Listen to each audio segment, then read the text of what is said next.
I love this that she's talking about two women the day we're talking about two women. So yeah, I thought it was good. The two women who were a major part of my childhood. But they're a small part when it comes to my history of my life itself, but they were very impactful. So when I think of the people who influenced my path, including my faith, it's women. It's always been women. The strong, stubbornly strong, daringly committed, compassionately giving women in my life. They were my mothers, my caretakers. They were my supporters and influencers. I wouldn't be who I am without them or where I am without them. So I can cry a little bit because there's more memories there and some trauma, so I'm going to talk about that part that's there. My mama's life could be called a complex, haunting, chaotic symphony, perhaps. As a child, I was often along for that dance. Where she was, I was. She was and still is, after 19 years of her passing, the greatest influence in my life. But she isn't the lead character in this narrative today. Her life was the stage for mine, for all of my story, actually. Let's take back to the year 1984. Yeah, I'm old. Mama had decided to start a new life, clean from the dysfunctional things that plagued her, which meant giving up drinking and sharing her life with my stepmom. You could say it was her rock bottom. And I was along for that ride down there. With no job, no money, no place to live, Mama took us to a shelter, a soup kitchen, called The Intersection. It was a small place, a loving place, and it was led by two nuns from the Sisters of Charity. It was there in that desperate little place that those sisters, Peg and Ann, they entered my life. They were non-traditional in all the real ways. They were the women you wouldn't picture when you say nun. That word wouldn't be Peg and Ann. They shred the restraints of their habits and their robes, so they weren't that kind of nun. Their tidy, ordered surroundings, they shed those and their feminine mannerisms. They dressed in jeans and swore when it was appropriate. They sat with folks who hadn't had a bath or a meal in a while. They looked you in the eye and they saw you.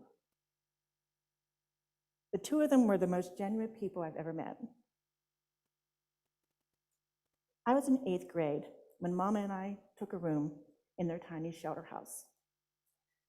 In exchange for the room and board, Mom agreed to clean the house and help as like a house mother to some of the young men who lived there. Ann and Peg didn't allow her to settle into that routine, though. They pushed her. They pushed my mother to re-enter the world at large, look for a job, make plans for her life. And I think they may have saved her life. Mama, I'm not sure, could have done it during those years, come out in one piece without them. I probably wouldn't have either. I know they were the influence behind my life. Sorry, guys. I didn't think I'd cry about that one, but that's big.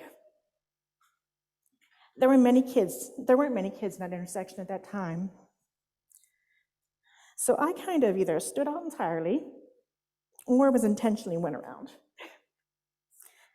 Peg and Ann, though they saw me.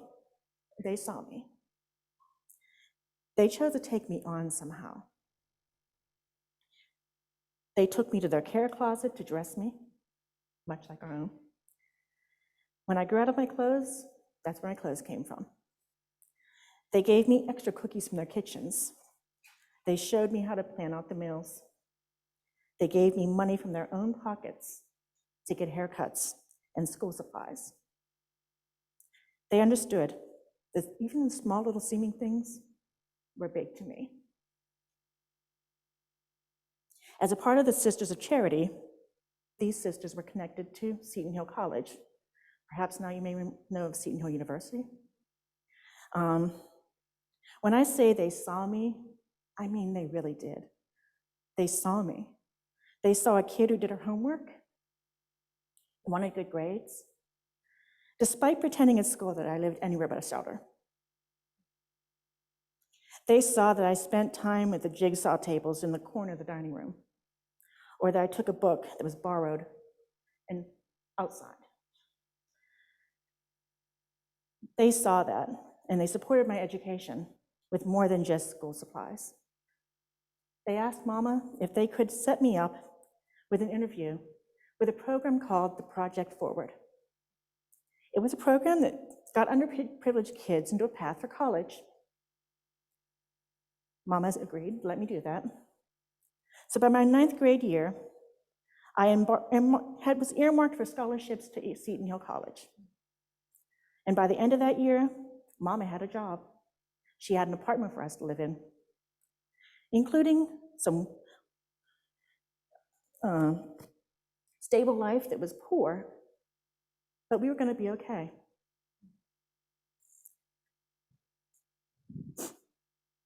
Mama still went to the intersection. She did. She served meals occasionally. She brought home bags of food. But eventually, like all the good and bad things in our lives, those sisters passed out of ours. I don't know what became of them. By 1988, 4 years after we left the intersection, I went to college. Yes, it was Seton Hill. There that I found other strong and unique women, non-traditional women, including more of those wonderfully weird Sisters of Charity. They guided me forward. In fact, Seton Hill's motto is hazard yet forward. I was drawn to social services, perhaps setting that example by Peg and Ann, the sisters. I think I wanted to follow in their footsteps and give someone else a chance for a better life. Today, most people who see me see a middle-class woman, a middle-aged woman who's been long married, just a cisgendered, even generically vanilla woman. They don't see, and no, most people don't know. Any of my inner circle usually knows who I was, the humble places I've come from. In my full busy life, I rarely even pause to think of those amazing women who made me who I am, supported me along the way. But I do, when I pause, feel blessed by each and every one of them.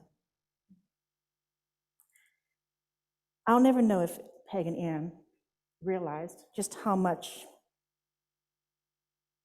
very much they did for me, Mama.